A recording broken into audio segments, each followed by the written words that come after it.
잘못한 것처럼 그런 식으로 몰아가고 이런 식으로 지금 수사가 어렵고 지금 나라가 어려운데 지금 이 시점에서 그렇게 이 해경하고 정부를 이거 두드려 패야지 그게 맞습니까? 이게 뭐 일부러 우리가 그 해경 갖다 뭐 두드려 패려고 하는 겁니까? 아니, 지금 그런 식으로 9시 뉴스에 다른 데로 아니고 말이야 이 앞에 뉴스에다가 지금 해경이 잘못한 것처럼 그런 식으로 내고 있잖아요.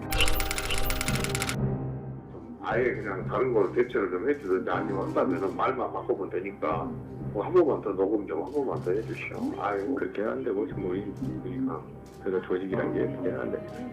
필요부터 세상에 세계에서 오늘 봤네. 한 번만 더 해주시오. 자. 세월호 보도 개입 혐의로 기소된 무소속 이정현 의원에 대해 대법원이 벌금 1,000만 원을 확정했습니다. 방송 독립을 침해한 사례로 유죄가 확정된 건 방송법이 제정된 지 33년 만에 처음인데요. 중요한 사건 사고 소식을 이현아 기자와 함께 알아보겠습니다. 어서 오십시오. 안녕하십니까? 오늘 첫 소식은 어떤 겁니까? 네, KBS 세월호 참사 보도에 대한 개입을 한 혐의로 재판에 넘겨진 무소속의 이정현 의원 재판 소식인데요. 대법원이 이 의원에게 혐의를 유죄로 보고요. 벌금 1,000만 원을 선고한 원심 판결을 확정을 했습니다. 그대로 확정했군요. 맞습니다. 현행법에서는 보면은 국회의원이 공직선거법 위반 사건이 아니고 일반 형사 사건에서 금고 이상의 형을 확정하게 되면 의원직을 잃게 되는데요. 이 의원 같은 경우는 방수법 위반 혐의로 벌금형을 확정받았기 때문에 의원직을 유지할 수 있게 됐습니다.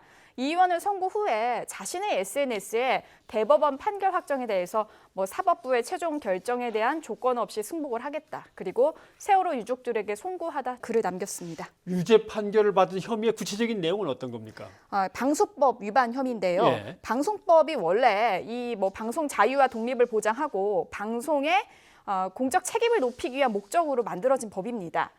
이 의원에게 적용된 혐의는요, 방송법 4조인데요. 누구도 방송 편성에 어떤 규제나 간섭도 할 수 없다. 이렇게 규정을 했고요.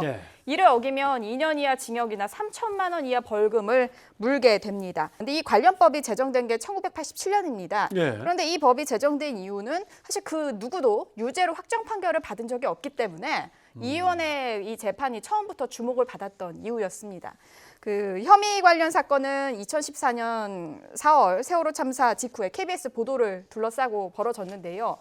KBS가 세월호 참사에 대한 정부 대처와 구조 활동의 문제를 주요 뉴스로 보도를 했을 때 이 당시 청와대 홍보수석이던 이 의원이 김시곤 당시 KBS 보도국장에게 전화를 걸고 뉴스 편집에서 빼달라, 다시 녹음해서 만들어달라고 말하는 등 보도에 개입한 혐의로 재판에 넘겨졌습니다. 그러니까 홍보, PR하면 이제 흔히 그렇게 얘기하는 거 아닙니까? 피할 거 피하고 알릴 거는 알리고 하는 건데 언론사에 있다 보면은 이것 좀 피하게 해주시오 이런저런 요청들은 들어오는데 이것이 정말 방송 이 관련법이 만들어진 이후 처음으로 유죄 판결이 났다. 유죄로 판단한 그 이유는 확실하게 뭡니까? 쟁점은 바로 이 의원과 그리고 그 당시에 김 전 국장의 통화가 그 보도 편성 간섭이었냐 그 부분이었는데요. 1심, 2심 그리고 상고심 재판부 모두 이 의원 혐의를 보도 편성 간섭이다라고 보고 유죄로 선고를 한 겁니다. 1심 재판부는 이 의원의 혐의에 대해서요. 민주주의를 흔들 수 있는 위험한 행위라며 당시에 징역 1년에 집행유예 2년을 선고했습니다. 2심 재판부는요. 이 의원과 김 전 보도국장의 대화 내용은 단순 항의나 오보 지적이 아니다 이렇게 판시를 했습니다. 다만 이 참작 동기를 고려해서 벌금형으로 감형을 했었고요. 그리고 오늘 이 대법원은 방송 편성 간섭이 맞다 이렇게 판단하고 유죄를 선고한 겁니다. 결국에는 개인적 친분으로 사적인 부탁이라고 이야기를 하던 이 의원의 주장 절대 받아들여지지 않은 부분입니다. 뭐가 좀 잘못됐습니다. 내용이 너무 심합니다의 문제가 아니라 편성에 대한 분명한 간섭이었다라고 판단을 받은 거군요. 이현아 기자 수고하셨습니다. 감사합니다.